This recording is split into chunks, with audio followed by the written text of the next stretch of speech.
Welcome to the deciding day of the Tirreno-Adriatico. Individual time trial, pan-flat course, a short, sharp one, just 10 kilometres per hour, and the wind has abated. It's some pretty handy times we've had so far today. Yes, it's almost the ubiquitous traditional finishing point of the Tirreno. Cloudy but clearing up, northerly wind but dying out now, and temperatures higher than 10, about 12 as we come to air.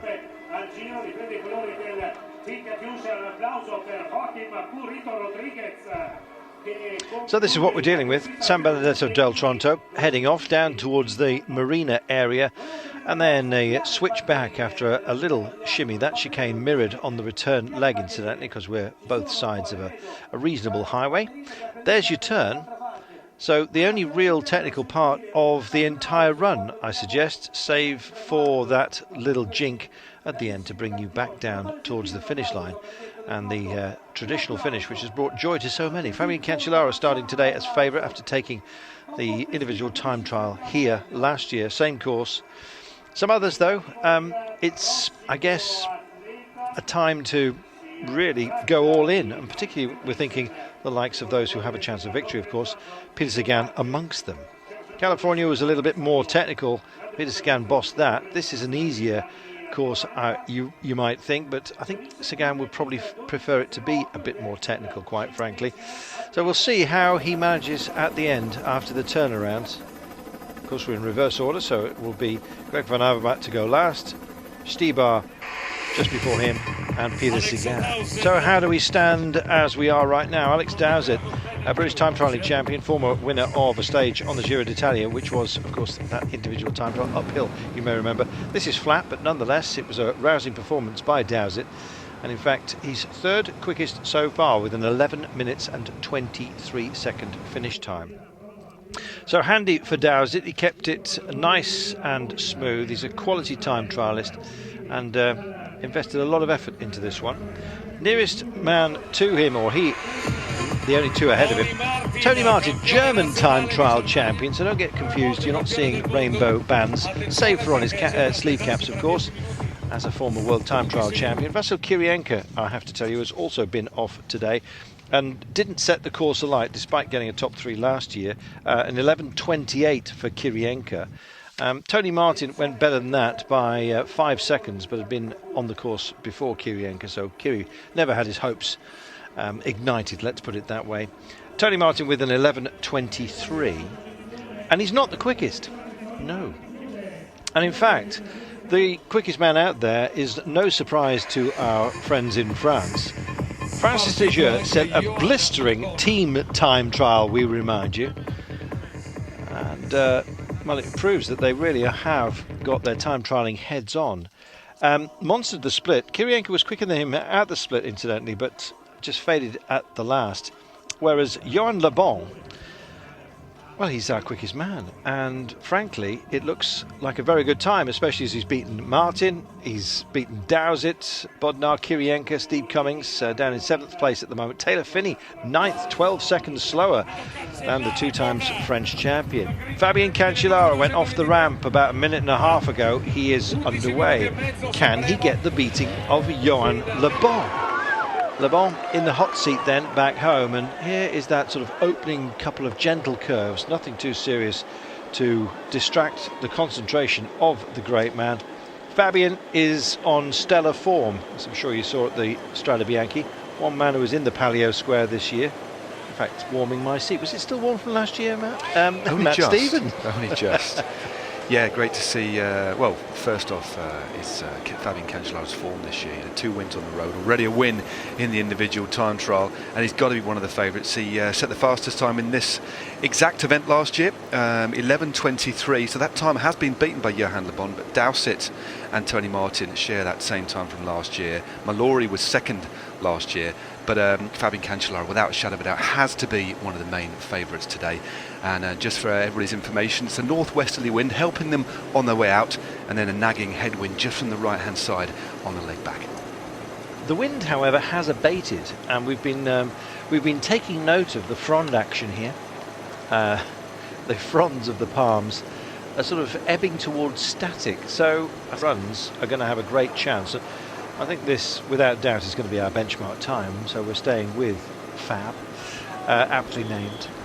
He has a slightly more snaking style than some of the other top time trialists, but it doesn't do him any harm because of the sheer power that he manages to put out. He has, to put this lightly, and we mean it politely, he's got the most powerful back end of all of these guys, isn't he? He has. He's a big lad. He really is, as we see Fernando Gaviria on the ramp there. But to know, I think the thing with Fabian Cancellara, you'd get the sense of power. I mean, other riders are far more graceful, but equally as quick. But Cancellara, you really sense the tremendous force that he's putting through the bike. Very much so. So style-wise, he may not be absolutely top draw. There are others who finesse the bike a little bit better. You can see he's rolling with it right now, but his pace at the split is bound to be absolutely outstanding. We're going to take ourselves a brief commercial break. We'll be back for that split. And welcome back. Fabian Cancellara heading for the turn. At the turn, we have the split. Kiryienka invested a lot in the opening part of the run, Matt Stevens, and while the negative split that was posted beautifully, keeping something in reserve by Le Bon, wasn't matched. He ran out of steam, Kiryienka. That's the thing, it was a bit of a gamble. Some riders opt for a very, very fast start, but then there's a danger you can put yourself in the red, especially on a course like this, when you do face a nagging headwind on the way back. So it is interesting that Le Bon, rode an extremely well-paced ride, clearly riding with a lot of confidence. But remember, Le Bon, 25 years of age, riding on FDJ, the morale in the team must be sky high following that team time trial performance where they were third. But Le Bon is a very, very good chrono specialist, twice the French national champion. And there we go, that's the 4.4 split. You can just see Le Bon way off, so did set an interesting negative split, saving all his effort for the last part of the race. Wow, so 9 seconds to the good, Cancellara at the split. Now, rather worryingly, just saw a little spot. I'm hoping it was simply an early season mosquito that met its end. I'm not a friend of mosquitoes. They're not friends of mine either. So yes, if the weather does change, it will knock a big hole in those going later on. Fabian Cancellara has no chance of winning the Tirreno-Adriatico, we remind you. However, starting today, it was 5 minutes 11 down yesterday, 8 minutes and 49. So it's all about this discipline. And he likes to impose himself whenever there's a time trial. I've never seen him do a half-hearted one. No, not at all. It's his specialist discipline, but or is it his specialist discipline? Collecting monuments, I think, is his specialist discipline. But I think the thing with Cancellara that is wonderful to see is his newfound enthusiasm this year. He had a torrid time last year. It was a season racked with injury. But he's gone back to his roots almost and is trying to enjoy riding his bike, and it's plain to see. He came out of the starting blocks this year, took that win in Mallorca, then took a stage of the Vuelta al Algarve in the individual time trial. He's just back to his best, simple as that. Certainly is.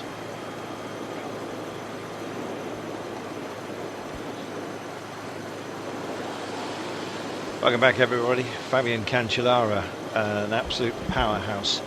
And he's just got through the intermediate split with an advantage of 9 seconds. So he means business, as he always does when he takes on a time trial bike, when he mounts this. Not the most fluid, as you can see. There's a lot of movement, just a little bit too much for the absolute time trialing purists like Dr. Hutch. I think around about the sort of just sub-shoulder blade area, he gets a lot of movement, but it doesn't seem to matter. Yeah, it's as if he's literally stamping on the pedals. As I say, Cancellara, not the most graceful, but just remarkably efficient. And if you look how narrow he is at the front, very, very aerodynamic. But the amount of force that he's putting through this bike, I'd love to see his numbers. Interestingly, we've managed to find out the power file that Dowsett put out. He averaged 450 watts for the time trial, which is incredible. But the fact that Cancellara has 9 seconds at the first split shows that he's on an absolutely pinging ride today. And I think he's going to take it. Pinging ride, we'll see. Here's the clock chugging down right now, and I'm afraid Rollins is chugging into 25th place for the time being. Average speed 51.067 kilometres per hour. Sorry, suddenly got old money there.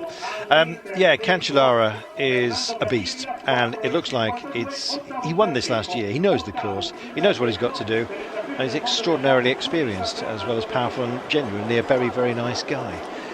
He is acknowledged as the father of the peloton these days, and normally what he says in terms of rider behaviour and deportment kind of goes. They sort of accept it, don't they? Although I have noticed a few rebellions on occasion. On occasion, I mean, he is what we had years ago. We had Le Patron, the patrons of the peloton in the forms of Eddy Merckx. Latterly, it was Bernardino, and recently, I think it's fair to say that the man on your screens on the left-hand side, Fabian Cancellara, has taken on that mantle. He is respected.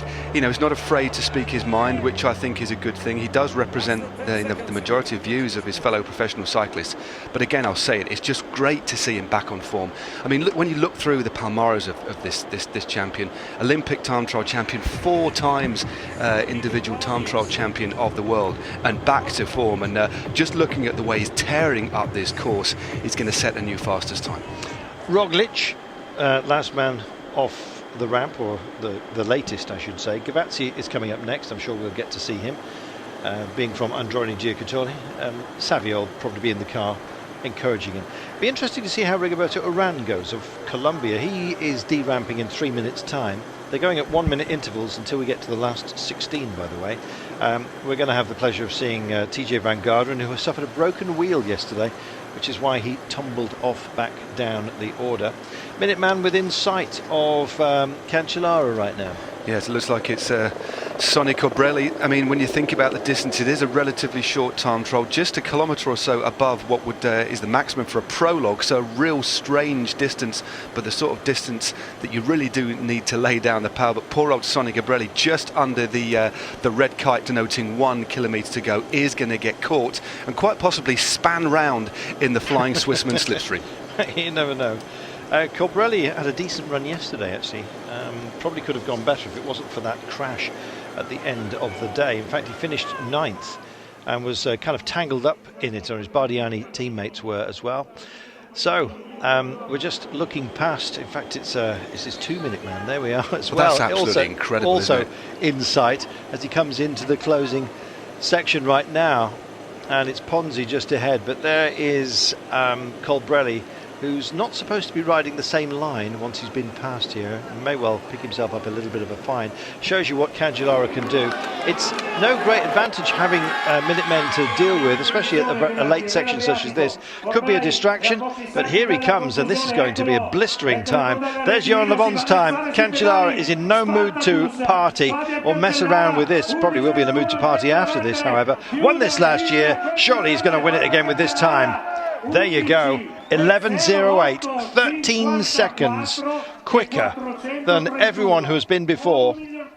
And Matt Stevens, plenty of very big time trialling names have indeed already crossed this line, as you can see. They certainly have. I mean, Le Bon, that was a great time by him. You know, it stood the test for a while, but 13 seconds adrift over 10.1 kilometres. Just look at the face of Cancellara there, fighting all the way to the line, turning a huge gear.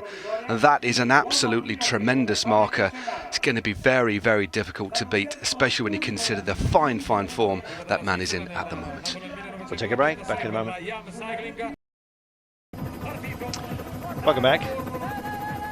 Out there and on course, we're just tracking a few. Jack Bauer, looking good. He can go well as well. I don't think anyone's going to go as well as Cancellara. We've missed Rigoberto Urán deramping, but all of a sudden we pick him up right now. Formolo is just chasing him down, his teammate. Now, Urán has put in some stellar individual time trial performances, and he's clearly worked very hard. Look how solid the front end of this man is. Not talking about the bike, but just his shoulders down to his midriff. He does generally tend to have to readjust his position upon the bike, and you often see a lot of shuffling back and forth on his saddle. There are ways of stopping that, some of them more sensible than others. And Tony Martin, of course, one of those who engaged a little bit of sandpaper. It didn't work. Jack Bauer just coming to the end of his run. There's Fabian Cancellara, who had finished right there. Jack Bauer's still got a long way to go. It kind of just writes large exactly what Cancellara has just delivered. Rigoberto Urán is on course, by the way, and Cannondale just mobbing it for the time being. They've had a quiet time during this race. And that's because of the crash they had in the team time trial, which sort of knocked them out a little bit. There's Vasil Kiryienka, world time trial champion. Steve Cummings, still a top tenner for the time being, but no longer, well, yes, sorry, he is, but Jack Bauer certainly won't be in that vanguard, I'm afraid. Interesting about Steve Cummings, let's just dwell on that for a moment. Last year, he was deemed to be under the 190 cutoff, 1 metre 90, even though he is 1 metre 90 in height. In fact, he's 1 metre 90 and 2 millimetres, so 1 metre 92.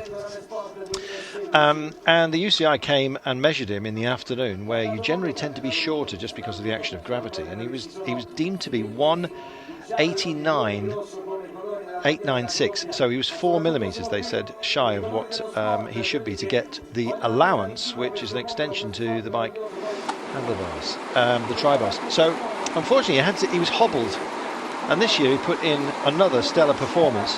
I think it was anger last year that brought him a good one on essentially a short bike. But good old Steve-O, stage winner here, we remind you, stage 4 into Foligno, great run that was, but still top 10 at the moment. What will Uran do? We've spoken about how uncomfortable he can look on the bike, and he had a great time trialling look about him 2 minutes ago, but he's already starting just to snake ever so slightly down the line of his torso, and he has readjusted his seat a number of times, probably because of the traffic calming lumps that we've got along the way. There are ways, Matt, of adding grip to your seat, and I've seen didn't Tony Martin try this and actually used sandpaper and it ripped him to bits? Yeah, I think as you alluded to, there's different ways to do it. And Tony Martin, when he was world time trial champion, and bear in mind he had a white skin suit on, to cut a long story short, applied sandpaper to his seat to stop him moving around, and actually ended up wearing through the skin suit, through the chamois pad, and actually started to draw blood. Pretty extreme. Oh. But as you say, Rigoberto Urán actually looks pretty fluid. He's a former Colombian time trial champion, and he's pedaling with some pretty good souplesse there, looks pretty low. But as I say, riders generally, when you're on the edge and when you're pushing in an individual time trial, even when you're in a breakaway trying to get across a gap, you generally slide forward on the saddle. So a lot of the new saddle types and styles have like a rubber grip on the top to reduce this. But again, that's why I think one of the riders who moves around the most, although he's a fantastic time trialist, is Alberto Contador, constantly shifting back and forwards. But as I say, many saddle manufacturers now offering for like dimples or almost like a nap to the saddle to reduce riders moving forwards. But just to explain a little bit more about your point earlier on, Carlton, in relation to the extensions on the bars. The normal extension for the length of the top tube, including the tri-bars, is 80 centimetres. But taller riders naturally want to move further forward. But there is a limit of 85 centimetres, but to qualify for the extra 5 centimetres, you have to be 190 centimetres tall, just to clarify that point. Like Bradley Wiggins and like Steve-O Cummings. There we are. So Geniez, hey, I tell you, Geniez is on a decent run.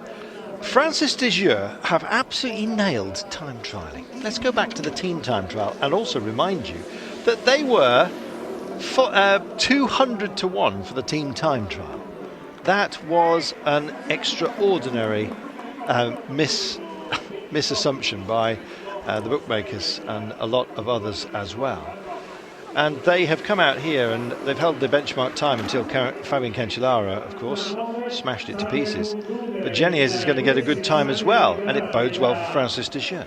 Geniez looking extremely strong here. Don't think he's going to quite get bragging rights within the FD Shea squad, but Marc Madio is going to be very proud of the way his squad have adapted to this discipline.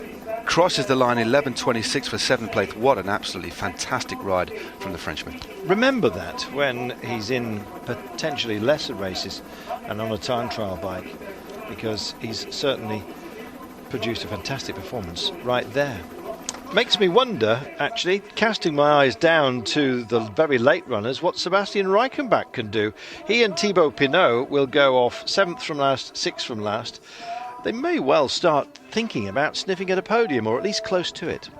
Well, it's very, very... I mean, we've got two battles. We've got the battle, of course, for the stage. At the moment, Fabian Cancellara sits in the hot seat, and that time is going to be very, very difficult to topple. But then, of course, we have the battle for the general classification. And who thought, Peter Sagan, Zdeněk Stybar and Greg van Avermaet, even Bob Jungels, who'd have thought they'd be battling it out for the win, and they're so tightly packed at the top. Just a reminder, as we see Rigoberto Urán out on course at the moment, Van Avermaet leads the race. He'll be last off. Stybar at 7 seconds, Sagan at 8, Bob Jungels in the same time as Gianluca Brambilla at 21 seconds. Will it be all change? Time will tell. Literally, time will tell. Well, it will. Here's my mate, Cy Clark. I've kind of took him under my wing for this one.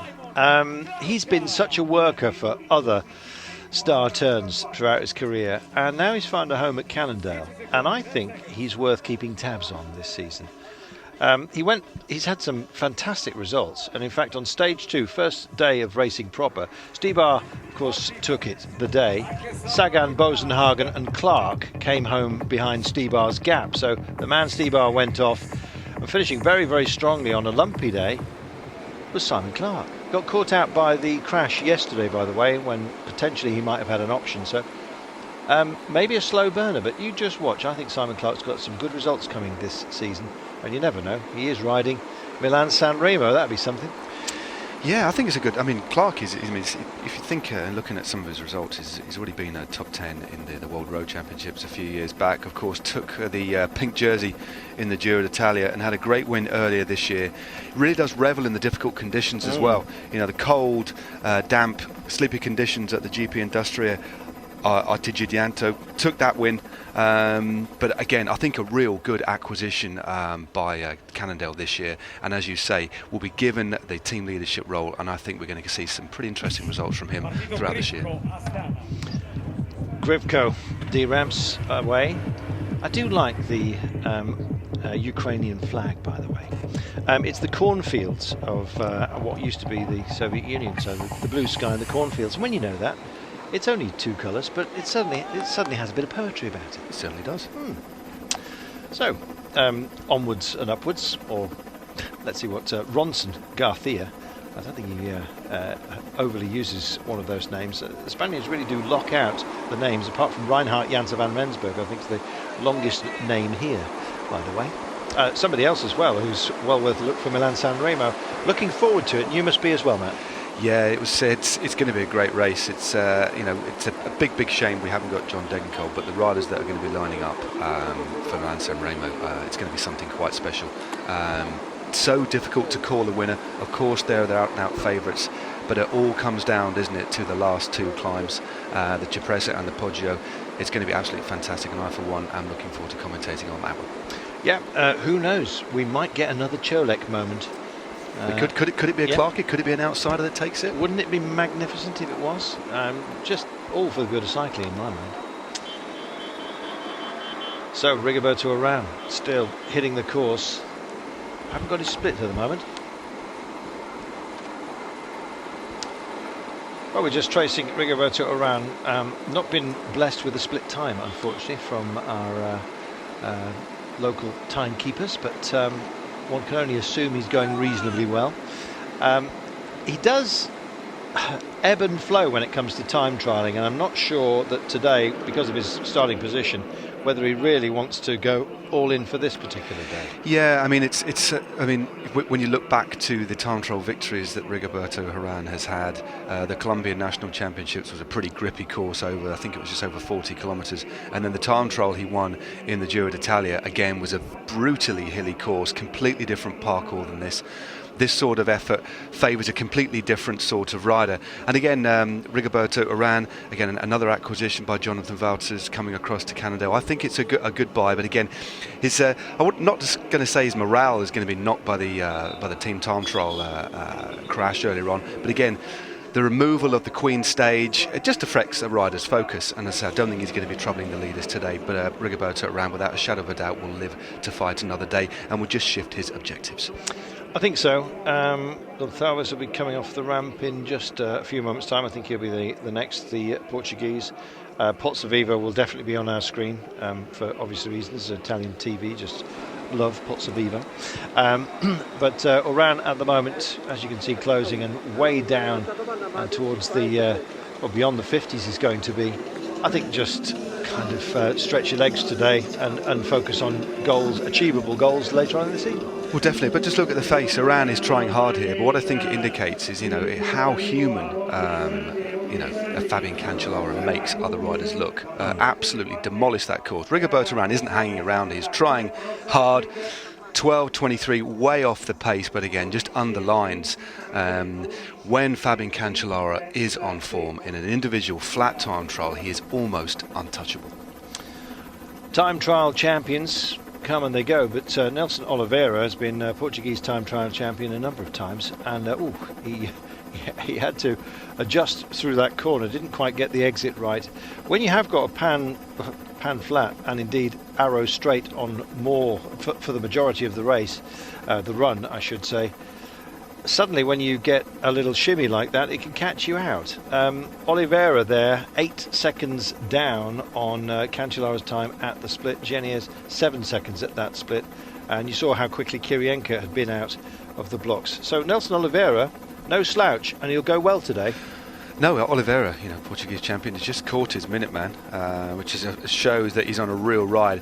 But again, when you're riding for a result in an individual time trial, as well as the application of power evenly and smoothly, you've got a corner right. The riders would have been up and down. We've seen on social media earlier today, all of the riders who are out either trying to win the stage or to try and move up the general classification. They've all ridden several laps of this circuit. They know it from before. This is a regular time trial feature of Tirreno-Adriatico, but getting the corners dialed right, absolutely vital, because you can lose valuable time, not just in the corner itself, but if you don't get the momentum right in the corner, it takes you so much longer to get up to speed. And if you add that through 4 or 5 corners, there's only about 4 or 5 corners on this particular course, it can still add up to 5, 6, 7, 8 seconds. So absolutely vital you get it dialed in right.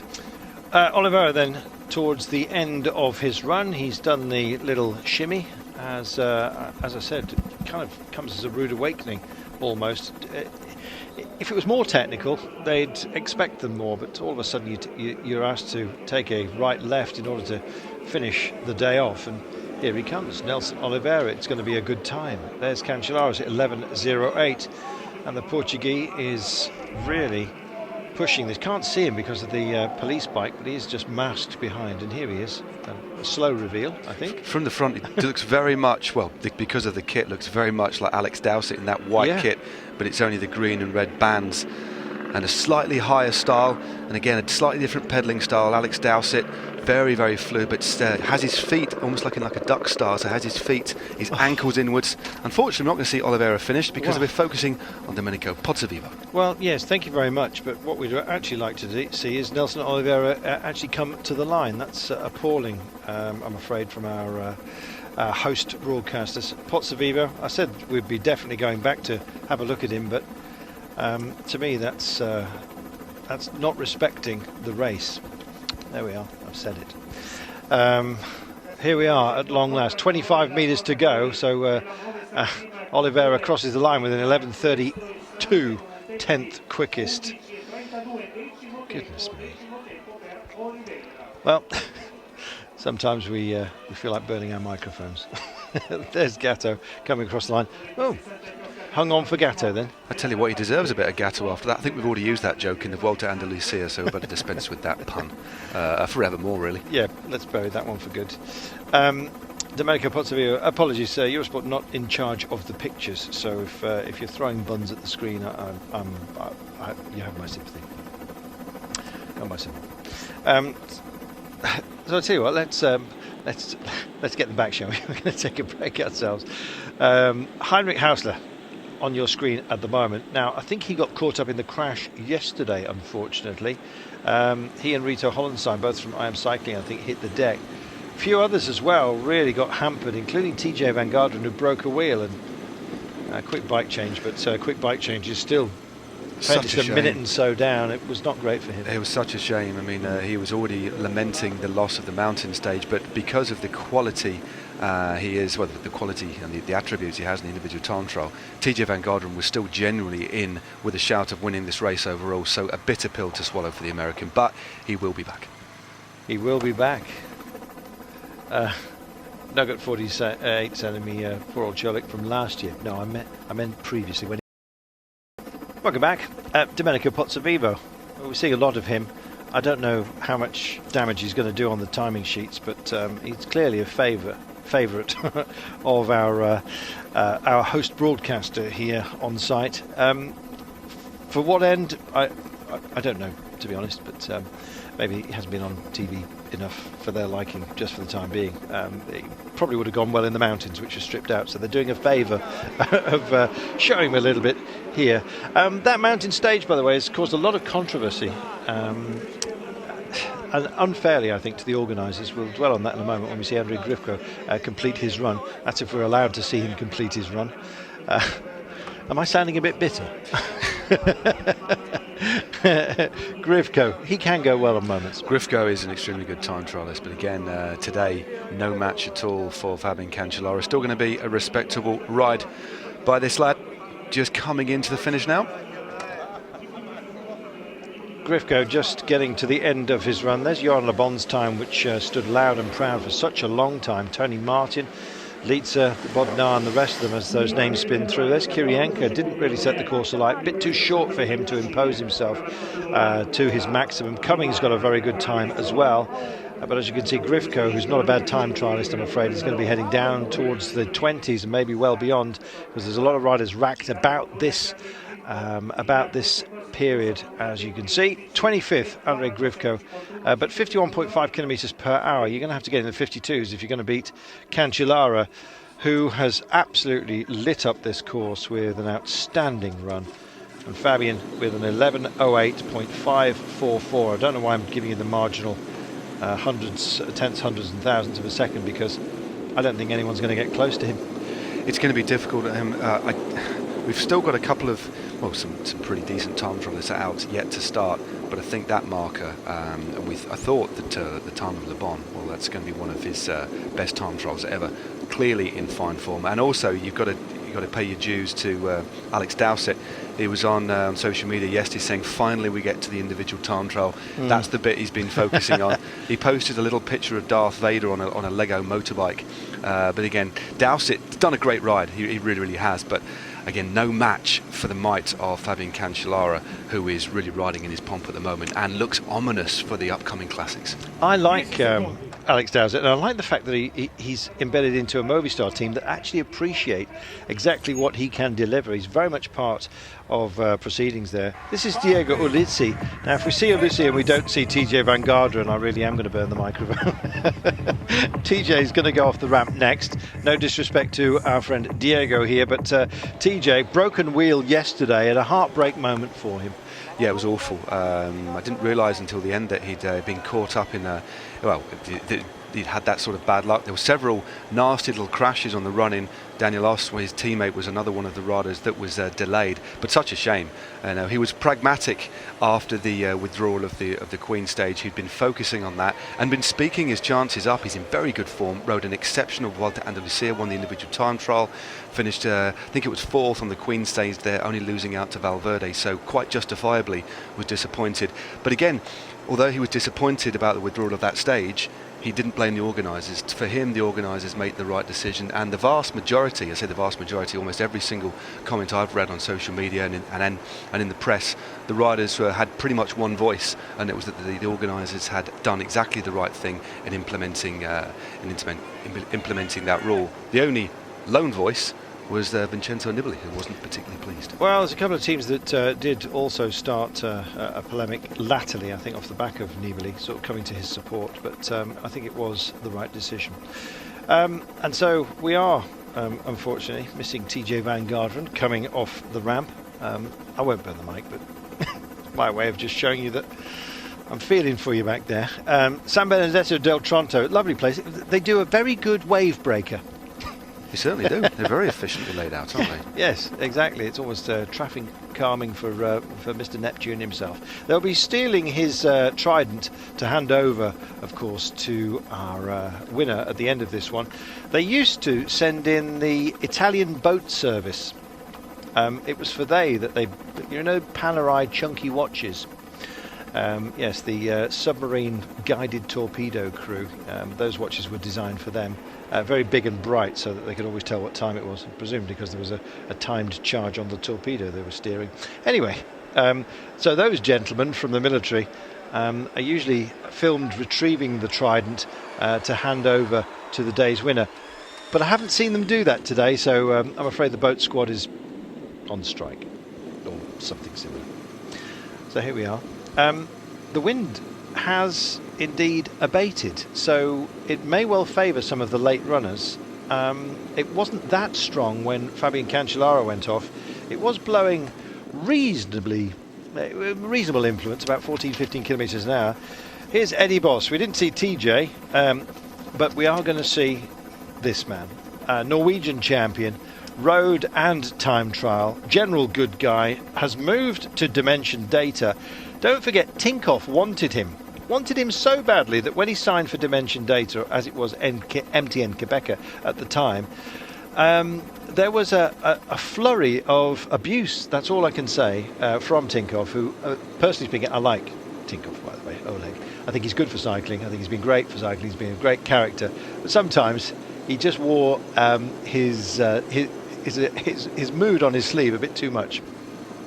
And poor old Edvald, when he was thinking about signing for MTN Quebec, was really asking himself some severe questions. In the end, he went to MTN Quebec, and boy, oh boy, has he reignited.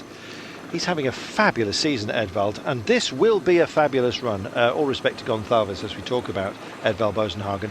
But I'm very much looking forward to seeing how he produces today. Yeah, just looking at the way he just rode off the ramp and started to lift his effort, getting it to the optimum speed and trying to hold as much power as he could. Edvald Boasson sits at 1 minute 18 adrift of Greg van Avermaet. Realistically, he's not going to topple Greg van Avermaet unless there's some very strange turn of events. But what Edvald Boasson can do is make his way up the general classification. Over this sort of distance, he is the rider who, although not a specialist time trialist, 10Ks flat out on the flat, Edvald Boasson has a remarkable high amount of power. He can ride at a tempo that not many other riders can ride at. And bearing in mind there's no climbs here, this is all about laying down the power and having a very, very low frontal area. Edvald Boasson has got both of those. TJ Van Garderen does a decent time trial as well, as I'm sure you know. Broken wheel yesterday, dreams of the title gone. We'll see how he goes. Welcome back. We've just been watching, while we're on the break, Edvald Boasson who looks amazingly fluid out there. Really comfortable, well within himself. And it's good to see. This is Giovanni Visconti of Movistar. They, I think, hoped for an awful lot more from the team time trial, where they usually go very well. They were 29 seconds down on BMC's time, and it sort of hobbled them, I'm afraid, for the remainder of the race. We pick up with Edvald Boasson as he takes on the traffic calming humps that have dogged so many cyclists over the years and just seem to be becoming more and more ubiquitous in various towns and cities. It's all very well slowing the cars down, but it doesn't make for a comfortable ride when you're on a time trialing bike, because it really is a kick up the backside, isn't it? It certainly is, especially on the tri-bars. It rattles through. If you can just listen closely to the ambient noise, you can just hear the background noise of the motorbike, and then you can hear the rattle. There you go. As each rider goes over those speed humps, they really are a pain in the backside in more ways than one. But both riders out on the course, TJ on the left, Edvald Boasson on the right, very, very stylish on the TT bikes, look remarkably efficient, fluid and smooth.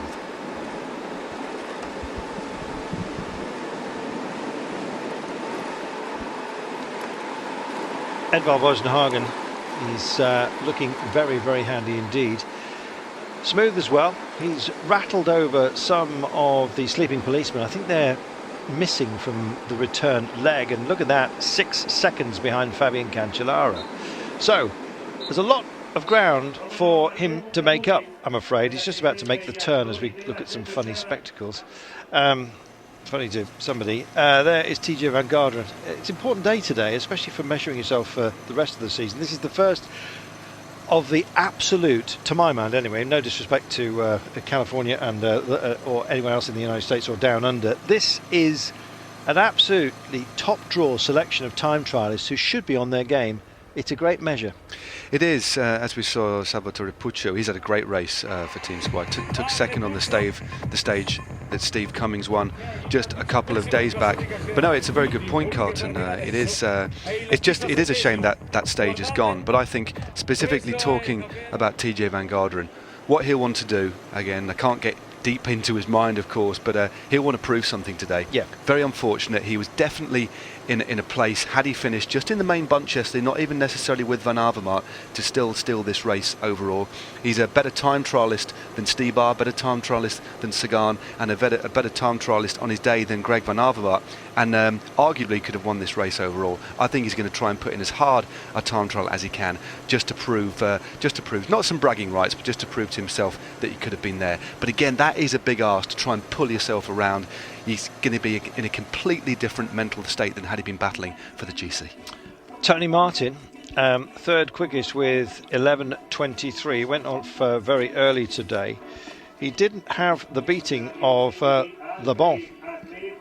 Johan Le Bon, 2 times the French national time trialling champion, and Francis Tiger really are doing a stunning job with the time trialling, both in team and individual. It's clearly an area that they have concentrated on. You see the chatter that's coming through the bars here on the sort of gentle brick cobbles. They're bricks that have expansion vents in them for the sun when it comes. Not quite gracing us too much today, but Cancellara's time nicked 13 seconds off everybody. Now, Edvald Boasson was 6 seconds adrift of him at the split. Now, Eddie Boss, he's been in Team Sky. He knows an awful lot about keeping some energy back and delivering a negative split. He does it kind of naturally anyway. So I'll be fascinated to see whether Edvald Boasson, how close he'll get to Cancellara. It's going to be a big tell for everybody else, I think, by the time that Edvard comes across the line. Well, as we see Diego Ulissi just come up the finish straight, let's have a look back to earlier in the year at the Tour of Qatar, where Edvald Boasson won the individual time trial over a similar distance, 11 kilometres. He put 25 seconds into Jos van Emden, 32 seconds into Greg Van Avermaet over that sort of distance. Wow. So he's on fine form this year. Didn't win it overall, but absolutely steamrolled that particular race. And again, when you compare him to Fabian Cancellara, two amazing riders, but very, very different in style. There's the brute force of Cancellara that's visible, but then there's this kind of this soft fluidity and grace that Edvald Boasson has on a TT bike, and it looks as if he's going to put in a very, very good performance indeed. The thing is, can he pull back 6 seconds over the second leg over Fabian Cancellara into a headwind? Well, we'll soon see. Here comes Ulissi. Won't be that long before we see some of the chasers. TJ will be over the line next. So Diego Ulissi completes his run. We wait for TJ van Garderen and David Rebellin, and then it will be Edvald Boasson. Here's TJ right now, and there's Johan Le Bon's time, and he's still a long way off that. It shows you what Le Bon did. Yeah, right at the beginning of the day when it was windy as well.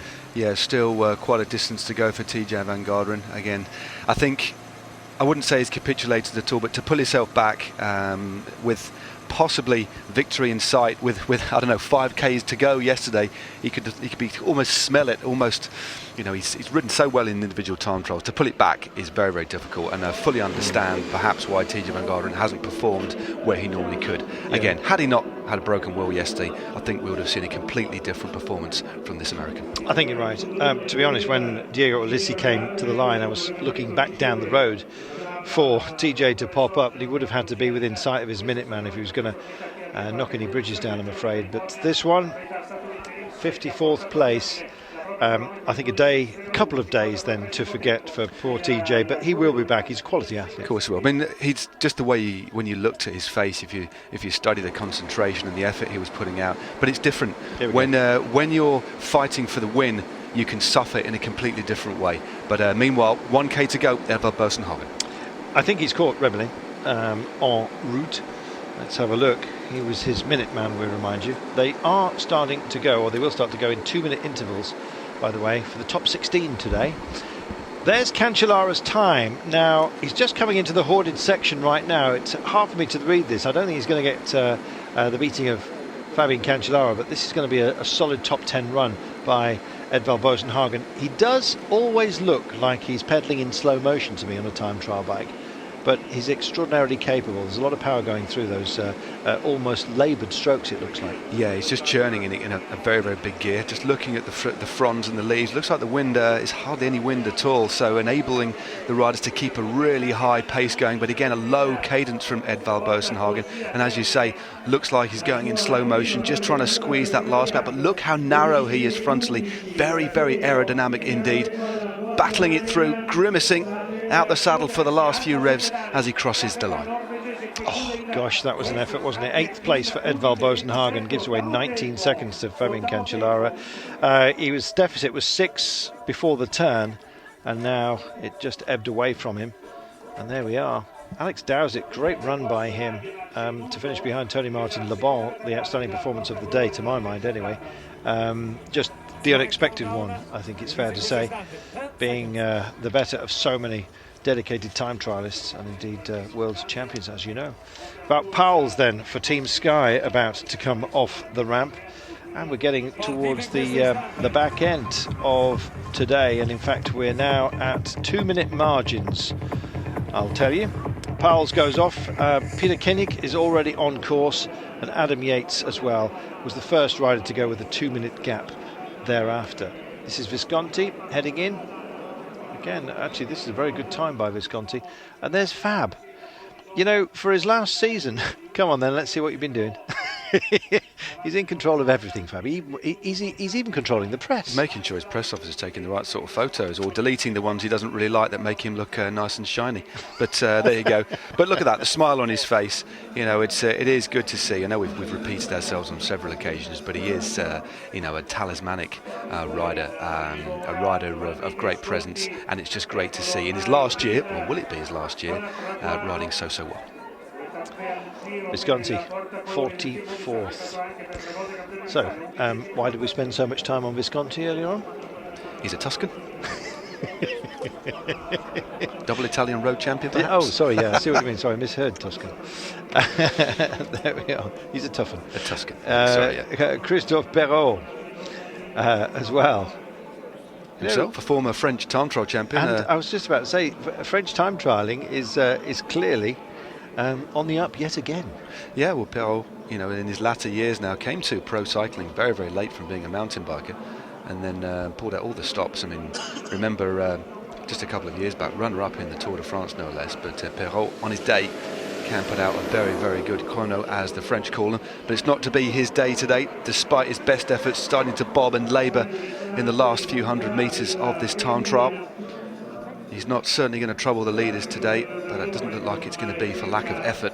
Absolutely powering down this finish straight for AG2R, or AG2R, coming into the last few hundred metres now. What's it going to be for Perrault? 12 minutes and 8 seconds for 69th place on the day. 38 years of age now, Perrault. He was a contemporary on the mountain bike of Cadel Evans back in the days of the old Tour VTT, the Vélo tout-terrain. That's right. Which I very much used to enjoy doing, actually. It was a long time ago now. 98, I think it was. Blimey. Yeah.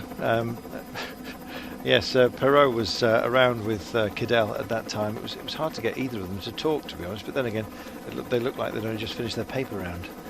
It really was a long time ago. Looking at Alejandro Valverde, hard to sort of quantify what Valverde's up to here, to be honest. He never really lit up, but would have done on the mountains quite clearly, that we were denied, the serious ones anyway. So Damiano Caruso in the hoarded section, just hiding behind the police bike, seems to be offering up a little bit of aero unconsciously to the riders. They're sort of tracking the motorcycle. It does punch a big hole in the air, especially at 50 odd kilometres per hour on occasion. And you can take advantage. He's gone over to the smooth side of the road. A lot of them have actually ploughed that particular furrow. And this is going to be a good time by Caruso as well. They were the team time trialling champs of this race, and he's 10th quickest, Caruso. Good run. A really solid ride there for Caruso, but the riders like Caruso, Jan Bakelins and Puccio, Valverde, all looking at eyeing a top 10, because that is definitely achievable from the position they are in at the moment. Welcome back. Well, Alejandro Valverde out on course. About to start is Vincenzo Nibali. I can't for one moment imagine we're going to miss him. Although he's been in a bit of a battle, a lock of horns with the organisers. Back to that pesky stage 5 that Astana and particularly Nibali himself were very aggrieved that didn't take place. Let's just call in Valverde for the time being. So a very good time trialist amongst the GC Parthenon, I think that's fair to say. But yes, 29 seconds down, ground he would have made up on the sadly excluded or skipped mountain stage. 29 seconds from the team time trial was a bit too much of a burden to carry throughout.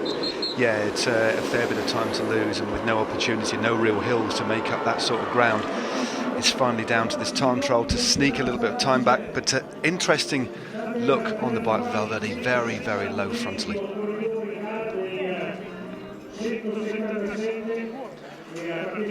Valverde coming home, but makes you wonder what might have been had that mountain stage taken place.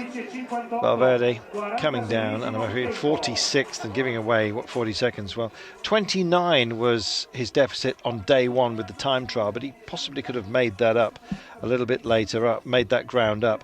Starting today at, 48 seconds adrift.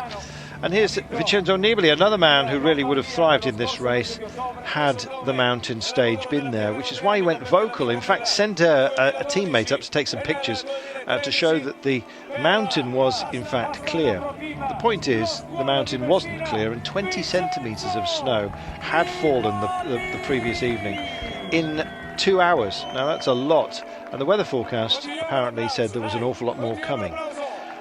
For the new protocol issued by the UCI, Venier and the rest of the organisers decided that it was in the best interest of the riders and all concerned that the stage was cancelled. Now, there's been a lot of speculation on the internet about which weather forecast was used and the rest of it. It doesn't matter. The point is, the snow was there and a decision had to be taken, because you can't just suddenly switch a race on or off. It takes a lot of dismantling, it takes a lot of establishing barriers, security, road closures, everything. So you can't suddenly say, oh, the weather's changed, let's do it again then. You can't change your mind once you make the decision. And that's the point, Matt. Putting on a bike race takes an awful lot of organising. And when you knock it down, you can't stand it back up again. Right or wrong, the weather may have changed, but that's the way it was. Well, as we said earlier on, all of the professionals, bar one or two, stand by the decision, and it wasn't a decision that was taken in isolation by Mauro Venier. The application of the extreme weather protocol requires a committee, which included Venier himself, who was the director of RCS, the chief commissaire, a representative of the professional body, which was Jan Boven, director sportives of Lotto. We also had the commander of the police there, and also the technical director. So all of them got together, made a decision and stuck by it. A few people are saying, well, couldn't they have just held back and maybe made a decision in the morning? But again, because of the cost and the infrastructure that they need to move around, they couldn't risk doing that. So that they made a decision. Okay, the weather did improve slightly, but the decision had been made, and it's far better that decision was made than not made. And we see the kind of, over the last few years, we've seen utter chaos reign in the middle of races, and the weather protocol was brought about to protect the riders first and foremost, and not to have these moments of chaos. It was controlled, the decision was made, and running a race is a dynamic risk that's fluid, and you need to make a stand, and basically the right decision, I think, was made on the day. There we are. Kwiatkowski had a chance to take yesterday's stage, that lumpy one that Greg Van Avermaet did a fantastic job with, beating Peter Sagan, who was tempted to go for it. He was tempted to go for it because of Kwiatkowski's push. So Michael Kwiatkowski launched, Stieber got left in his wake, Sagan and Van Avermaet chased after him, rounded him, and indeed Van Avermaet then nicked it from Sagan at the line, who got yet another second place. But yeah, Kwiatkowski looked very good on the road. It's nice to see him back, actually, because he had a bit of a stall last year, didn't he? Yeah, Kwiatkowski didn't have a fantastic year last year. Still took out Amstel Gold in the World Champions Band, of course. A great win there, but he didn't perform as expected, especially in the Ardennes Classics, Liège-Bastogne-Liège and Flèche-Wallonne. He was a little bit flat, but he's coming round. He's riding well, very aggressive yesterday. Went very early. He's not as sharp a sprinter as Peter Sagan and Greg van Avermaet, so had to go very, very long yesterday and actually managed to extricate himself from that group, and then before fading as he rounded that left-hand corner. But good to see Michał Kwiatkowski back in the mix. But he's only 30 seconds down on general classification, 31 seconds. So if he puts in a good individual time trial today, he could move himself up into the top 5, maybe top 4. Roman Kreuziger is going to deramp in a few moments' time while we stay with Vincenzo Nibali, who'll do a reasonable time trial here. He's looking a bit more chipper today than he did certainly yesterday. One man I'm very much looking forward to seeing go in a few moments' time is Sébastien Reichenbach, who has been looking after Thibaut Pinot but also looking after himself. Had they both gone into the mountains, I think the Swiss would have been a good engine for Thibaut Pinot. I think possibly would have been leading this race.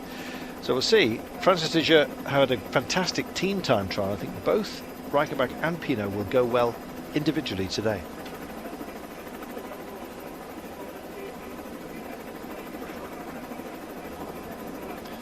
Well, Kwiatkowski on the right-hand side, Nibali on the left-hand side. Nibali wants to save something from this race, bitterly disappointed, and talking about it earlier on, as we see, completely different style here from Bauke Mollema. Time trials very much in a similar way that he climbs, rocking and rolling, but that's his particular style. You are born with certain attributes. You're born with the way you are. There's only so much you can do in adapting your style. But look at that, Bauke Mollema. He can put out a pretty decent time trial and fighting all the way. It's not pretty, is it? It certainly isn't pretty. But again, I think Bauke Mollema, he's a lovely chap. He's had a great year so far. Second on the Queen stage of the Volta a Andalucía, of course, climbing extremely well. And he was one of the few riders, not quite as pointedly as Vincenzo Nibali, that did say that he was upset that the stage was cancelled. But understandably so. That was the stage that was specifically from him. This man here, Fabian Cancellara, rode in the service of Bauke Mollema on the stage. Cancellara would try to reduce the field to tee up Bauke Mollema for a Queen stage, but it wasn't to be. But Mollema, not quite as pretty on a bike. So, here is Sébastien Reichenbach. He's your favourite, isn't he? I think he's fantastic.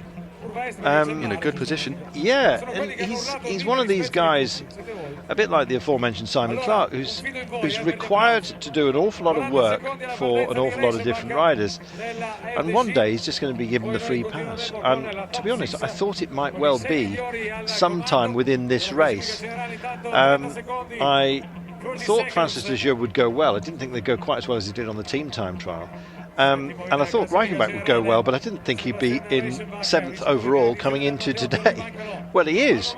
So what's the next surprise? They do come in threes. Will he have a good time trial? He's not known for them, but then again, it's never been this important to him. It hasn't. That's the difference. He's primarily a rider that rides within the team. He'll ride to team orders, but he has an opportunity here, first and foremost, to finish in the top 10 of a World Tour stage race, Tirreno-Adriatico. He means it's a very, very prestigious race, and also get bragging rights at FDJ. I mean, he's in the same time as Thibaut Pinot, his teammate, both sitting at 28 seconds from the race leader, Greg van Avermaet.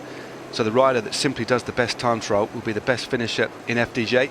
And I don't think there will be, I think it's all's fair in love and war, as it were, between those two. Exactly, but that's not to say there wouldn't be some yoghurt flinging at the breakfast table.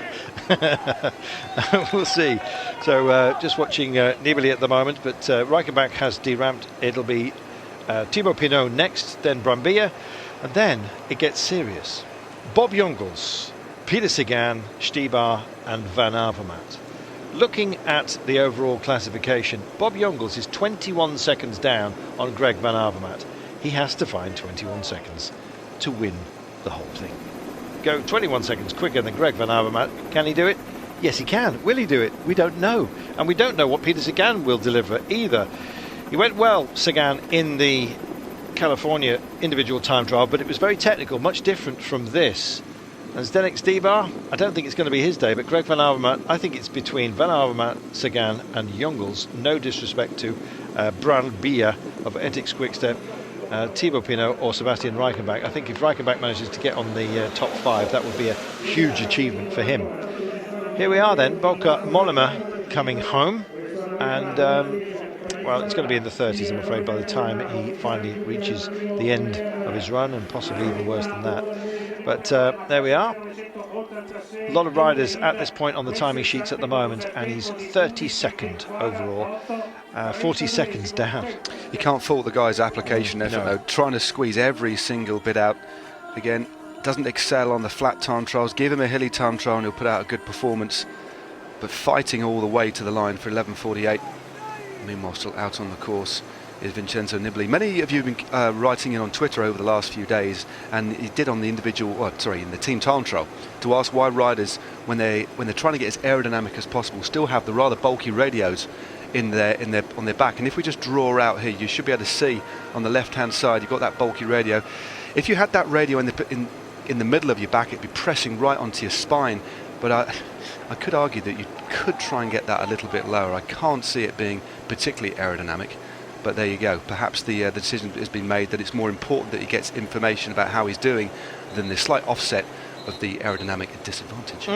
I don't know why they don't sling it under the saddle, to be honest, but it's clearly not allowed. Otherwise, I think they possibly would. It is quite sizable, that one. I must admit, when I was racing 15 years ago, the radios we had were far smaller than that, but there you go. He's probably going to be playing his Nintendo later on. It's as simple as that. He's had enough. 9 minutes and 5 into his run. What will Nibali produce? Is this a last sort of slap to as part of his aggrievement at the cancellation of the climbing stage 5, as it was the Queen stage? It's a shame it went. Great uphill finish, and it would have given us a great spread and a sensational battle, of course, right now. Not to say that we haven't got one, it's just that it's a different profile of riders who are gunning for the title this time. Yeah, Greg van Avermaet, Zdenek Stybar, not the sort of riders. Well, let's put it this way, you could have got some very, very, very long odds on those riders winning this race overall, Peter Sagan included. Perhaps Bob Jungels would have been narrower. Bob Jungels, the Luxembourger, very, very good time trialist.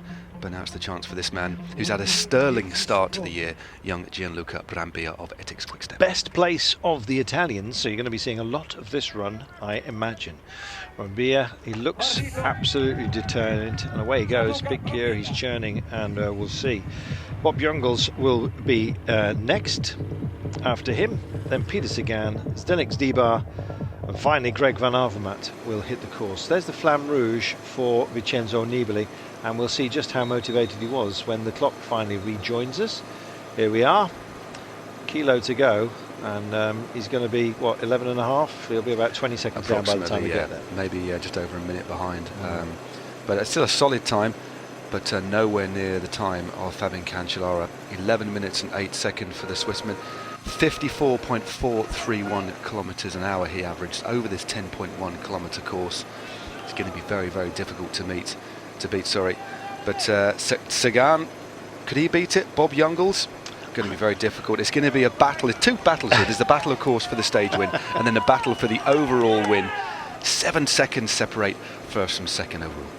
It is going to be a battle, is what you're saying, isn't it? It basically, yeah. very much looking forward to it. A little shimmy in the road about to be met by Vincenzo Nibali. It's going to be down there around the 11:30 was our assumption, and nothing that we're seeing on screen at the moment makes us think anything else. I can understand Nibali. He's a great competitor. He has in the past used fair means and foul. But to cry foul over the closure of stage 5, I think, was probably an error. 11:34 for Nibali, and Fabian Cancellara just refolds his arm. Fab's actually got the real problem of actually trying to look cool and not do anything uncool. Yeah, try not to react too much. But meanwhile, in the white jersey, denoting best young rider, is young Bob Jungels, a former world junior champion. How will he perform today? Etixx Quickstep really packing the riders in at the top end of this general classification. You've got Stibar in second, Jungels in fourth, and Brandby in fifth. Great riding by them, but of course they did come second in the opening team time trial, and that essentially, because of the parkour, has laid the foundation for their performances. Meanwhile, Pinot out on the course. It is. His 2-minute man is Reichenbach out ahead of him. I'd love to see how Reichenbach's times are going. We are not getting rolling splits, by the way. We're only seeing what you're seeing, unfortunately. So our access to the split times is limited. Bob Jungels, best of the young riders, wearing the all-white skin suit. I always worry, especially when the tech involved in skin suits is so fast moving, and we've talked about different resistant surfaces, etc. And when the organisers provide the skin suit, I always feel a bit sorry for those who are having to wear it. I've seen some pretty baggy ones in the past, but it looks like they've got it in order right now. There is Nibali just being hounded by a jogging journalist who looks like he needs a bit more training, a bit like me. Here's Kwiatkowski. This is going to be a good time. Pretty solid time by the pole of Team Sky. He can ride well in the time trials. He beat his own teammate when he was riding for Etixx last year. He beat none other than the German champion to win the Volta Algarve individual time trial, but a solid ride. It's not going to be enough to go in the top 10, just underlining the performances of some of the other riders today, but still fighting all the way on that smooth strap of tarmac on the left-hand side. Comes in, and it's good enough for around 30th, and in fact it's exactly that position. 39 seconds then gives away, I'm afraid, Kwiatkowski. Roman Kreuziger will be over the line next, and then Sébastien Reichenbach, that I am very much looking forward to seeing. Here is Peter Sagan wearing the red skin suit. So he is our points leader. The Mountains jersey, of course, was already handed to Benedetti ahead of yesterday. He'd done enough, and he's already more than completed his run. So Sagan has to be full attack, and he's going for that right now. He'll use every single part of this course. He needs to keep it smooth, but more than that, he needs to just start wrestling the bike in the only way that he can achieve this, and that's to go very, very deep. He probably would have liked it more technical, because that way his bike handling skills, which I don't think there's anybody better than Sagan, and indeed wrestling a bike, would have come to the fore and been an advantage. Right now he's up against pure time trialist on what is a near pure time trialing course, and you can see, just watch the lateral movement of the front wheel as his shoulders just zigzag across the bars. I'm afraid he's not perfectly centred, but he does make up for it in power. On a short run he's got a chance. Yeah, I think the interesting thing for this time trial, we know Peter Sagan has won several individual time trials in the past, notably being the individual time trial over a very similar distance, 10.3 kilometres in the Tour of California, where he absolutely monstered that and then finished the race off by winning some hotspot sprints too. But the interesting thing when you compare him to riders more used to riding on TT bikes, how much time does Peter Sagan actually spend on his TT bike, and how efficient is he? I'd say he is pretty efficient, but he probably won't spend as much time on a TT bike as Bob Jungels, for example, because he isn't an overall contender and never really has to rely on his TT prowess particularly often. So I think that's one thing that we should factor in. Let's look at him as compared to other riders. In the past, Peter Sagan has beaten Bob Jungels in an individual time trial over 10Ks in the 2014 Dubai Tour. He took 14 seconds out of Jungels, so that's one indicator. He's also beaten Stibar by 8 seconds, but Greg van Avermaet beat Peter Sagan in the prologue of this race. Meanwhile, Kreuziger, 11:57, wow. Way off the pace there. Well, this is where it starts to get important for the overall, and Kreuziger, I'm afraid, is going to take a bit of a tumble. 11:57, there's going to be much quicker men ahead of him. Sébastien Reichenbach will be home next, and that'll be a good benchmark to see who has got a chance to vault forward. Zdeněk Stibar is off the ramp. Last man to go will be Greg van Avermaet. 11:57 for Kreuziger then. So what sort of time are you thinking that Sagan can achieve today? Well, hard to say. It is very, very hard to say. He's certainly determined, and nobody expected him to win the Tour of California in the fashion that he did. He pulled out a remarkable time trial, but he is a virtuoso performer. He can perform on all sorts of terrain. Can he pull it out today? Reichenbach, what's he got? It's, well, you know, he's coming to the hoarded section at the moment, and this is not a bad finish. We said that Francis de Jure have been really concentrating on their time trialling. This man is not known to be a time trialist. However, he's never been in this position before. Possibly a top 5, possibly getting the beating of Thibaut Pinot. There's Le Bon's time. Hard to judge. He's going to come around the corner right now. He's going to be down there in the 30s, around about Nibali's time, I guess. He's on the smoother part of tarmac, but look how much he's investing into this. Sébastien Reichenbach ringing a bell loud for himself, I think. There's Kiryienka's time as well. He's not that far off the world champion time trialist. Great run by Reichenbach. Here he comes, 11:35. That was a quality run by the Swiss. It certainly was. That's going to move him right up in the general classification. Superb ride from him. Well, we said we'd see some surprises. Surprised by that from Reichenbach? Well, not really. I'm not after the... Slightly surprised. He's not a noted time trialist, but they've just been riding so well in the individual time trials and the team time trial. But there's your race leader. Bit of a wobble on the start ramp from Greg van Avermaet, but he is off. Well, we've seen tumbles. I don't know whether the holder just gave him a little nudge, but I don't think so. I think it was just his aggression and his determination to engage in what could be, well, a very important ride in his palmares. There is how they start the overall standings coming into this. 7 seconds to the good of Stybar, 8 seconds to the good of Sagan. So that's the cushion he's got. He needs to really go for this. Yeah, let's have another look at the times between Greg van Avermaet. In the prologue of the Tirreno last year, 5Ks, Van Avermaet beat Sagan by 4 seconds. In the Tour de Suisse prologue last year, Greg Van Avermaet, same time as Peter Sagan. There's not much between them at all. It's all about the effort on the day. And meanwhile, Thibaut Pinot out on the road. Can he beat his teammate Reichenbach, or will it be Reichenbach that takes bragging rights within FDJ? Because Reichenbach's ride has moved him well up into the top 10. It has. Reichenbach with an 11:35, and frankly, I think Thibaut Pinot is going to have a little bit of difficulty matching it. Let's have a look. It'll be close at hand between the pair of them, but Reichenbach was a big engine within the team time trial team that only gave away 9 seconds, don't forget, to double world champions BMC and double world champions Etixx Quickstep. So he's not going to have the bragging rights at home, and I think they're going to switch places. So it's a question of how far up Reichenbach will finish this race.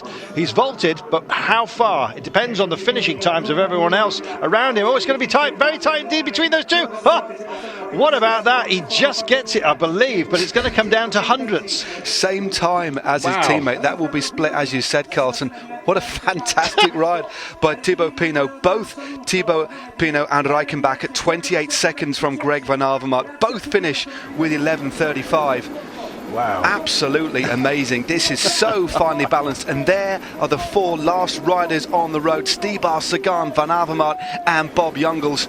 Who is going to be the outright victor? Let's have a look at a couple of little interesting stacks here, Carlton. Greg Van Avermaet's last 3 wins with stage 6 of Tirreno.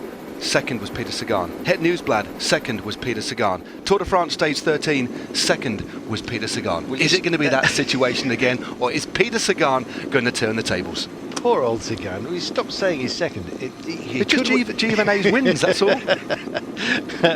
Well, maybe a thorn in the side. Let's see whether Peter Sagan can pull that out. Right now, he's looking... I've got to say he's looking very quick, but then again that can just be busy and they're different things. Bob Jungels then, leader of the Young Riders competition. I said yesterday quietly to Matt that I thought Bob Jungels was the steal here. I think he's the man that's actually going to be crowned.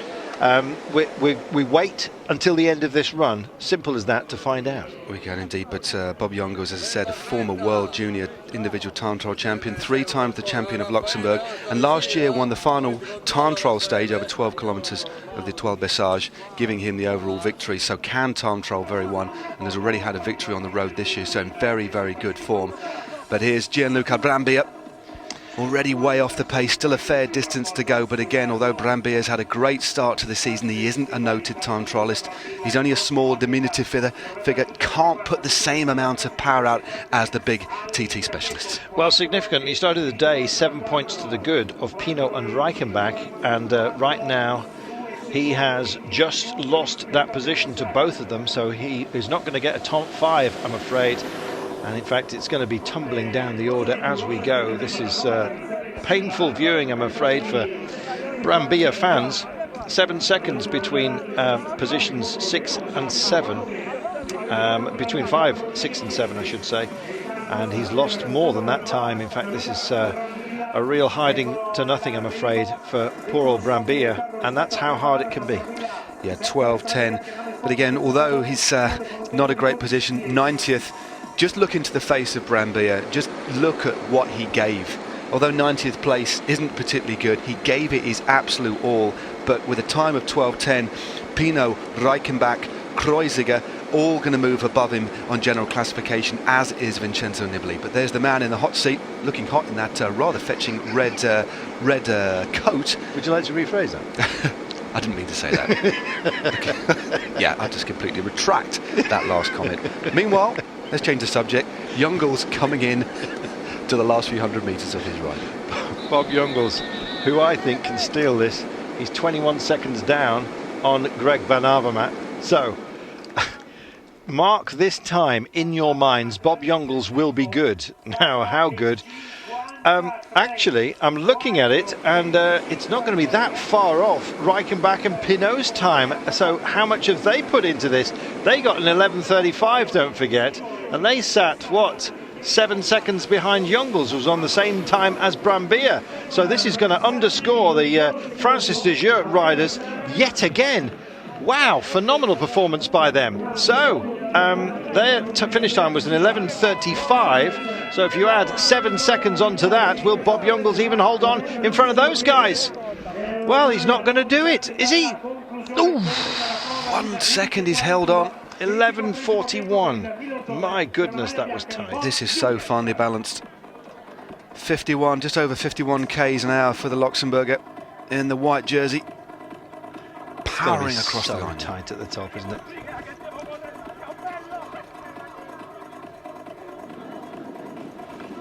Bob Jungels emptied the tank. These guys who are still on course are doing exactly the same. Greg Van Avermaet, last man off the ramp. Stybar is out there as well, so is Peter Sagan. The assumption is that Peter Sagan has got a chance to steal from Greg Van Avermaet, who is our leader. And Stybar may well produce an absolutely blistering run, as Sébastien Reichenbach has done, and Thibaut Pinot. Well, an interesting stat for Stybar. He was the Czech time trial champion just a few years back, but has never been in the top 10 in an individual time trial as a professional rider. So make of that stat as you will. It's all about the effort on the day. And this man in red, Peter Sagan, he's the third out on the road. Following him is Stybar, and then Greg Van Avermaet in the blue of leader. It's not going to be enough to win on the day, but still a good time by Sagan. But what exactly is his time as he crosses the line going to be? Well, let's hope it's not going to be second place for Peter Sagan yet again. He absolutely hates that position, and he's found himself in it so often. It'd be terrific if he manages to bring the rainbow jersey, despite the fact he's wearing red as the points leader of this race, to victory here in the Tirreno. But it's all down to his finish time as compared to Greg Van Avermaet. He's not going to have the winning of this time trial, but it's going to be a decent one. He's on that flat section right now. And is he going to beat even Reichenbach's time of 11:35, just by the looks of things? Here we go. 11:32 for Peter Sagan. Well, that is the best of the riders that come in, of the favourites in the top 10. 11:30 from 4 from Nibali, 11:47 Kwiatkowski, 11:35 for the FDJ pair of Reichenbach and Pinot. So a very, very good time by Peter Sagan. So it's all out on the road now. What can Stybar do, and what can Greg Van Avermaet do? Well, Stybar, who led this race, we remind you, from the first racing day proper after the team time trial to Pomeranche, and held the jersey until, of course, he handed it over once we got to Cepagatti. So, what can Greg do? An awful lot, but it's got to be now, and Sagan has already finished. Target time 11:32. He's got an advantage over Sagan of 8 seconds, so he can afford to come home in 11:40, and then it goes to tenths of a second. What he'd like to do is finish in 11:39 and win it by a second. It would be very, very close, wouldn't it? Yeah. Well, it would if it was a second, of course it would. But no, there we go. That's the differential on the screen. Apologies for the lack of splits earlier on, but it is very close at the moment. Not enough to unseat Greg Van Avermaet. Van Avermaet, I must admit, looks very, very smooth, and meanwhile Zdeněk Stybar well into his final kilometre. Stybar then running home, but I've got a feeling that Peter Sagan is going to be close to taking the title. It's as to whether Greg van Avermaet can do what Sagan did, get as close as he can to the run of 11:32. If he gets 11:39, we remind you, Greg van Avermaet, I know we're looking at Stybar at the moment, but if Van Avermaet gets 11:39, he wins the Tirreno-Adriatico. Simple as that. It certainly is. It looks like Stybar, he's like I said, about 400 metres to go now, and the times are slipping away. It looks like he's going to lose his second place overall. He's already been jumped over by Peter Sagan. Remember, Sagan finished with 11:32. It's still a considerable stretch of tarmac to go for the former Czech champion. It's not going to happen for Stybar, I'm afraid. And the time is a cruel thing when it counts against you like this. And he's out of the saddle, looks very, very laboured. He has emptied the tanks, I'm afraid, but not the same efficiency level as Peter Sagan over this course. So it's all down to Greg van Avermaet and the clock. Stybar with a 12:05. Goodness me, that hurt. He is going to tumble down the classification. Looks like Reichenbach and Pinot both moving above him on the general classification. So one man out on the road, Greg van Avermaet, normally in the red and black of BMC, but now in the blue of race leader. He wants to win this race. If he does win this race, he'll be the first Belgian to win it since 1977, when Roger de Vlamingh took this race. He's only won the Tour of Belgium and the Tour of Wallonia twice before, never won a World Tour stage race. Could this be the day for Greg van Avermaet? You loved Roger de Vlamingh, didn't you? I do We like Kenny Van as well. Here we go. Now, so here's the gap between the pair of them right now. It started off, don't forget, the gap on between Van Avermaet and Sagan at the top of the day, 8 seconds. Oh, I need to get rid of that and just show the rolling clock on the run, thank you very much. Well, it's not clear whether that's plus or minus, so it's the least helpful graphic I've seen in my entire life. 11:39 is his target time. We take a sigh. So, are we going to get the rolling clock on our screens? Thank heaven for that. 11:39 is the target for Greg van Avermaet. Don't forget to win the Tirreno-Adriatico. It looks like it's going to be Sagan here, is it? 25 metres to go in the next marker. It's going to be so very tight. Oh my goodness, couldn't be tighter. Oh, I think he's just done it. Wow. How about that? It's going to have to go to a split. This is so vital. It's one of the closest finishes you're likely to see. Apologies on behalf of the broadcasters for the confusing graphic there. We knew his target time was 11:39 to win it. I think he's won it. It looks like he'd just gone inside 11. We said he could get up to 11:40. 11:39 was the time. Obviously subject to confirmation. It looks like Greg van Avermaet has taken Tirreno-Adriatico by 1 second, subject to confirmation, but that's certainly what it looked like for us. But there you go, Fabian Cancellara, Spartacus, racks off another win in the individual time trial. But what an absolutely spectacular finale to this race. Unbelievable. Wow. Well, you know, there are people who don't like time trialing. I absolutely love it. And he's got it. He's got it. Handshakes are coming. Target time 11:39. That's what he hit. We've got to wait for the official, because occasionally it does move. Official timekeepers will verify all of that. But to my mind, he's our champion. And Sagan, yet again, can you believe it? Runner-up for yet another great race. But what a great race it has been, and it's courtesy of Sagan's efforts as well. Sagan loses out by a solitary second, and Sébastien Reichenbach misses out on a podium by a solitary second as well. My goodness. Incidentally, Reichenbach was 400 to 1 for this race, I can tell you, at the top of it. It shows you what the exclusion of that mountain did. Mind you, he may have had a chance anyway. That was a piece of class. That was so impressive. He had to go for it, bury himself deep. It's precisely what he did. And Greg van Avermaet has won the Tirreno-Adriatico. And I've got to say, I'm heavy of heart in saying Peter Sagan, second place again. Well, there we go. To add to that rather sad stat for Peter Sagan, the last 4 wins for Greg van Avermaet. The rider in second place has been Peter Sagan, but Peter Sagan, I know, will certainly be back. He was the best time trialist of the top 10, 11:32. Wasn't enough. There's your winner on the day.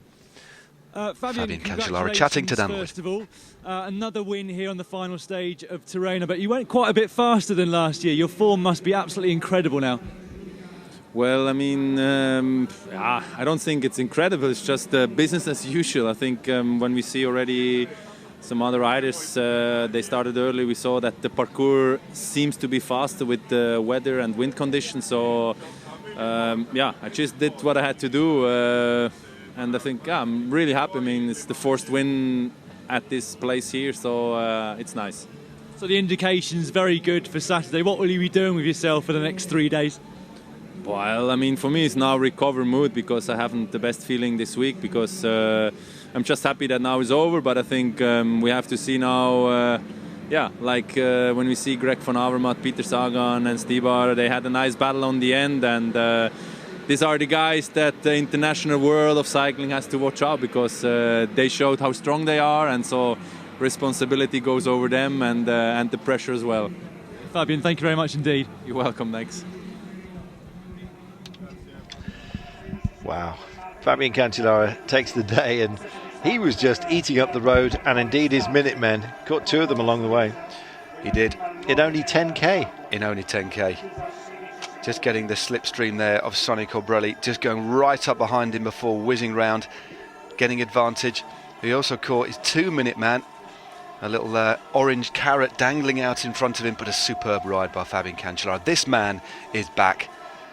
Who'd rule him out of Milan San Remo, Flanders and Paris-Roubaix. Can it equal Tom Bonin to win a 4th Paris-Roubaix before he retires? It's going to be an absolutely fantastic classic season. But what a finale to this race. We lost the Queen stage, but still had an absolutely fantastic race that went right down to the wire. I have really enjoyed this Tirreno-Adriatico. I know we lost a mountain stage. However, it was so dramatic at the end, and good Lord, how close does it have to be? In the end, we enjoyed ourselves perhaps a little bit more than maybe we should have done. Alex Dowsett, great time for him today, proving that he's absolutely where he needs to be time trialling wise. Definitely good to see him showing off that British time trial champions jersey. You know, when you look at the calibre of riders that he put behind him and was only beaten by, well, arguably one of the finest, well, in this man, Tony Martin, one of the finest time trialists of this generation, and Fabian Cancellara as well, and a great ride by Le Bon, himself a multiple French time trial champion. Alex Dowsett really did put in an absolutely stellar performance today.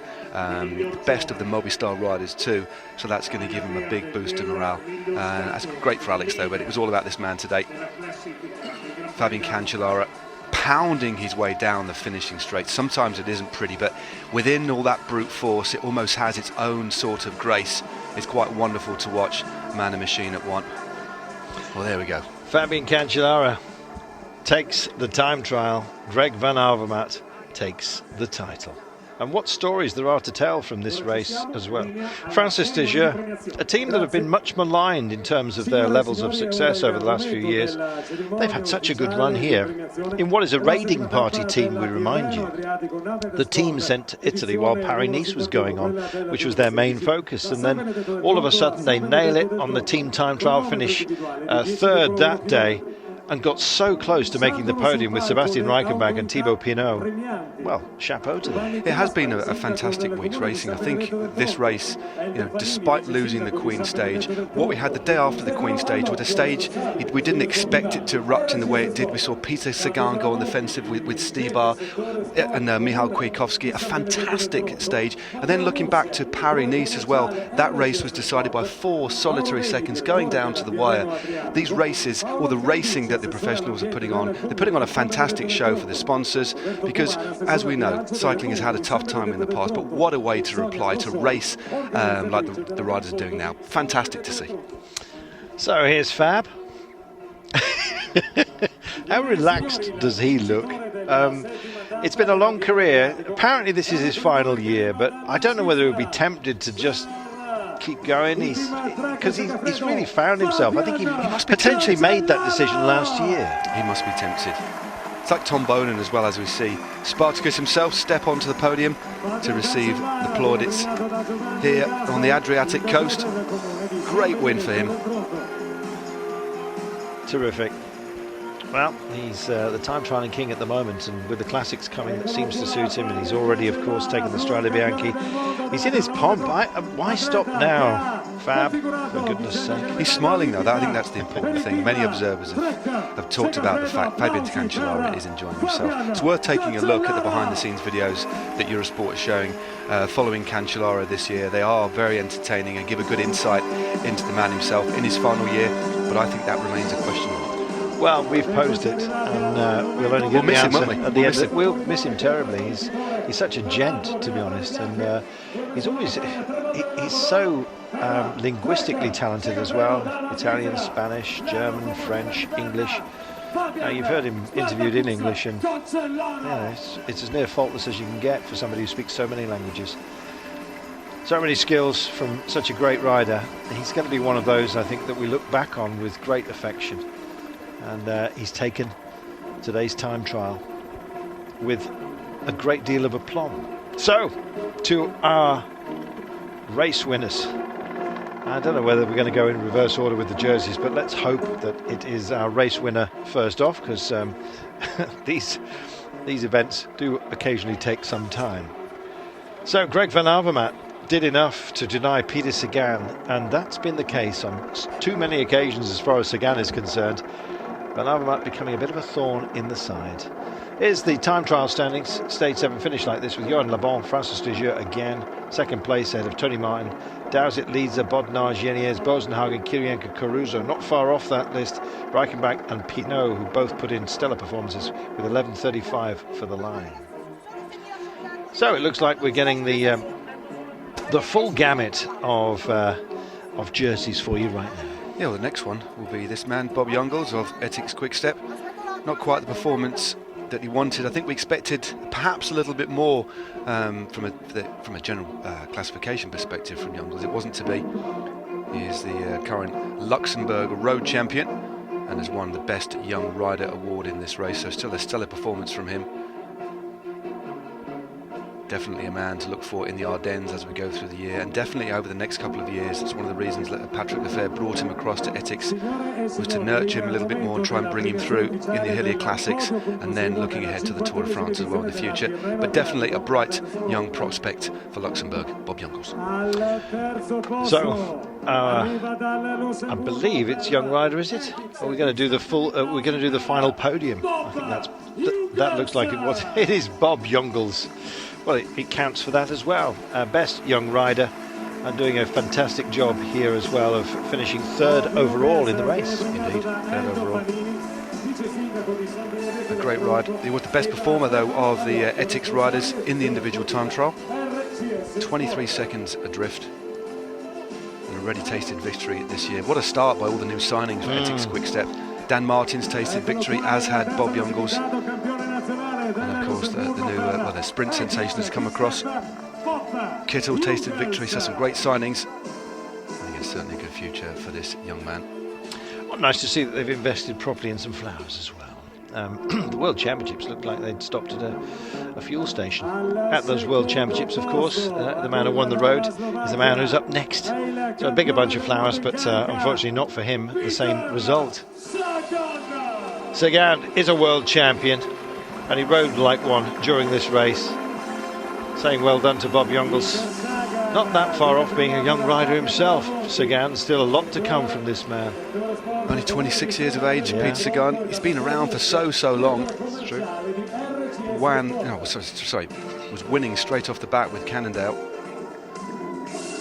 But there you go. He must be so disappointed. But the consistency of this man this season, hardly been out of the top 5 in every single event he's ridden. And he shaved his legs. He shaved his legs, especially for this. There we are. So the beards are gone. Keeps the postiche, as they say in France. But 1 second though. I know. One solitary second. Tell me about it. Tell Greg about it. Second is enough. That's enough, that's it. And he has done it. Greg van Avermaet has beaten Sagan again, but more than that, he has become the winner of the Tirreno-Adriatico, and it bodes very, very well for more racing to come live here on Eurosport, your home of cycling. Milan-San Remo is up next. Greg van Avermaet goes to that race feeling rather happy with himself and no surprise. Sagan gives him the nod. No bitterness, but certainly disappointment for Sagan, mirrored in the obverse by Greg van Avermaet. What a great performance. And how narrow a victory is that? One solitary second. You can't get narrower, can you, really? Terrific. Well, we may have lost the mountains, Matt, but I've really enjoyed this. It's been fantastic. Just the way the riders have raced it. We've had every single stage has been extremely exciting, extremely aggressive. And as I say, it was a shame for the big GC contenders to lose out atop that mountain. Instead, we've had a different sort of battle, and it's been equally as exciting, I think. Not the top three that we'd expect, but still an extremely worthy winner in the form of Greg van Avermaet of BMC and Belgium.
Our congratulations to Greg van Avermaet, winner of the 51st Tirreno-Adriatico. Commiserations to Peter Sagan, our world champion, but a man who is bound to have a big option this coming weekend, of course, we remind you, with the Milan-San Remo, which you'll be able to see live here on Eurosport, your home of cycling. From me, Carlton Kirby, and from Matt Stevens.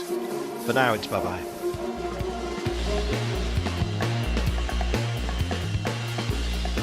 Knocker occurs tomorrow, don't miss it. 199.5 kilometres of hurt.